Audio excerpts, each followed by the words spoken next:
జకర్యా గ్రంథం 12వ అధ్యాయం మనం చదువుతున్న వాక్య భాగంలో నుండి ఈసారి 6వ వచనం 2వ భాగాన్ని చదువుదాం. 6వ వచనం 2వ భాగం. యెరూషలేము వారు ఇంకను తమ స్వస్థలమగు యెరూషలేములోనే నివసిస్తారు. దేవుని స్తోత్రం చెప్పండి. హల్లెలూయా. వారు పిలవబడేది యెరూషలేము వారే, కానీ పాపం వాళ్ళు వారి స్వస్థలంలో ఏం చేయట్లేదట, నిలవట్లేదట. అందులో బట్టి దేవుడు మాట్లాడుతున్నాడు, వారి పేరైతే యెరూషలేము వారు ఉన్నారు కానీ వారు యెరూషలేములో నివసించట్లేదు. కాబట్టి నేను వారికి చేసే సహాయం ఎలా ఉంటుందంటే, వారు మరలా తమ స్వస్థలాలకి వస్తారు.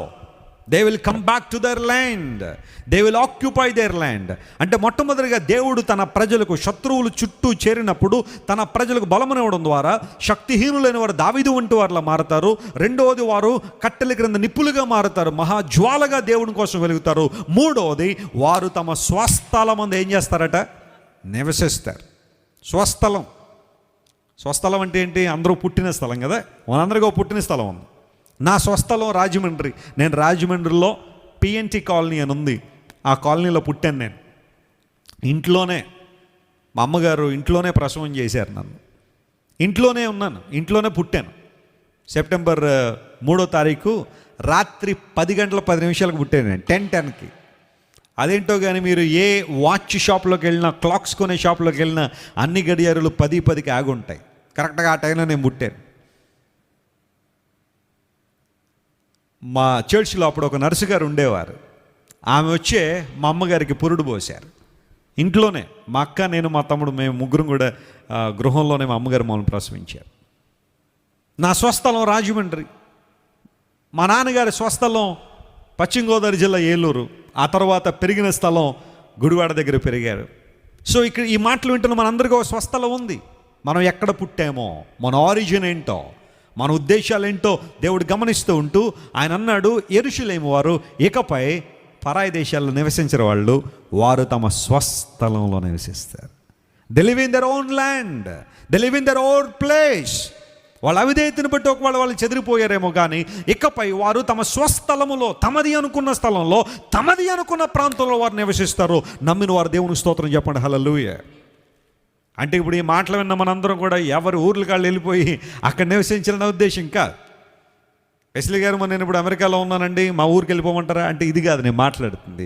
స్వస్థలం అంటే దేవుడు ఏ స్థలములో నిన్ను ఉంచాడో, ఏ స్థలములో నువ్వు ఉండాలని దేవుడు నియమిస్తున్నాడో, ఆయన ప్రణాళికలో ఏ ప్రాంతం అయితే నీకు ఉందో, అది కేవలం నేను భౌతిక స్థలాన్ని గురించి మాట్లాడట్లా.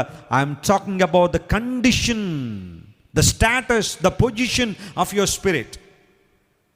మోషే అనే దావీదును అంటాడు, 90వ కీర్తన 1వ వచనాలు మనం చదివితే దానిలో ఆ మాట ఉంది చూడండి.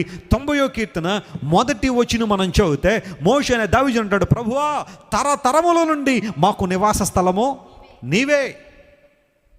అసలు దేవుడే మన ఆరిజిన్, మన నివాస స్థలమే ఆయన. అయితే మనము ఆ స్వస్థలాన్ని వదిలేసి, అంటే దేవుణ్ణి విడిచిపెట్టి లోకం అంతా ఏమైపోయాం, చెదిరిపోయాం. లోకంలో ఏదో ఉందని, లోకంలో ఏదో సాధిద్దామని, లోకానుసారమైన విషయాల్లో ఏదో పొందుకుందామని ప్రభువుకు దూరమై, చిన్న కుమారుడు తండ్రి ఇంటి నుండి ఎక్కడికి వెళ్ళాడట, దూరదేశం అని రాశాడు బైబిల్లో. అంటే అది ఖచ్చితంగా స్వస్థలం కాదనమాట కదా. అతడు ఉండాల్సిన ప్రాంతం కాదు, అతను నివసించాల్సిన ప్రాంతం కాదు. That was not the place where he was suppose to live. He went far away from the father. తండ్రి నుండి దూరం జరిగిపోయాడట. ఆ దూరదేశం అనే మాట రాశాడు కానీ మరి ఆ దేశం ఏంటనేది రాయలే అక్కడ.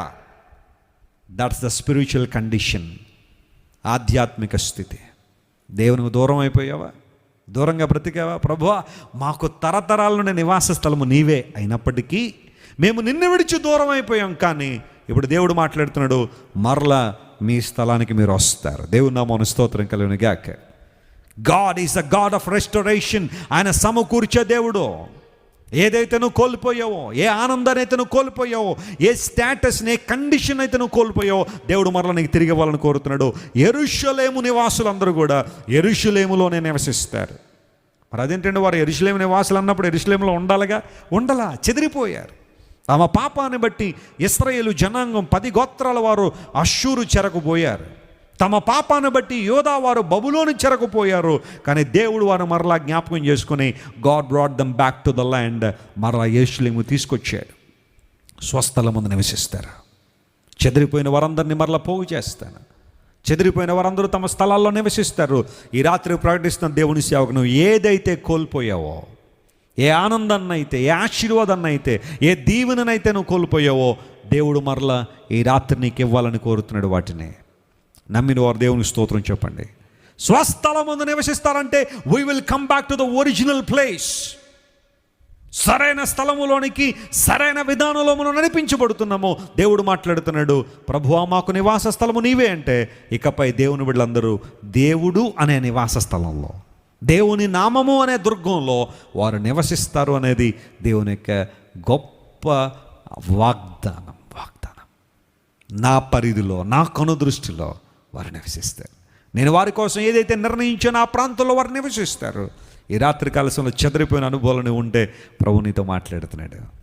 శత్రువులు వచ్చి చెదరగొట్టేశారు, శత్రువు వచ్చి ఈడ్చుకుని పోయారు దేవుని బిడ్డల్ని, కానీ మరలా దేవుడు మాట్లాడుతున్నాడు, I will bring them back. నేను మరలా తీసుకొస్తాను. అందుకే మాటలు చెబుతున్నాను తెలుసా, నువ్వు మరలా వస్తా, దేవుడు నేను తీసుకొస్తాడు.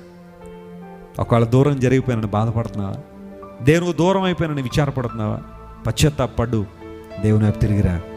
God will give you the previous condition. That means ఏ స్థానంలో అయితే నువ్వు పడిపోయావో, ఏ అధికారాన్ని అయితే ఒకప్పుడు కలిగి ఉండి దేవుని నామం పేరిట ఉన్నతమైన ఆశీర్వాదాలు అనుభవిస్తూ మరలా లోకంలో జారిపోయావో, దేవుడు మరలా రెస్టోర్ చేయడానికి ఇష్టపడుతున్నాడు ఆయన. You can restore your relationship with God. దేవునితో ఒక అవినాభావ సంబంధాన్ని మరలా పునరుద్ధరించుకోవచ్చు. దేవుడు తన ఆకాశ వర్ష జలాన్ని మీద కృమ్మరించి నేను బలపరచాలని కోరుతున్నాడు.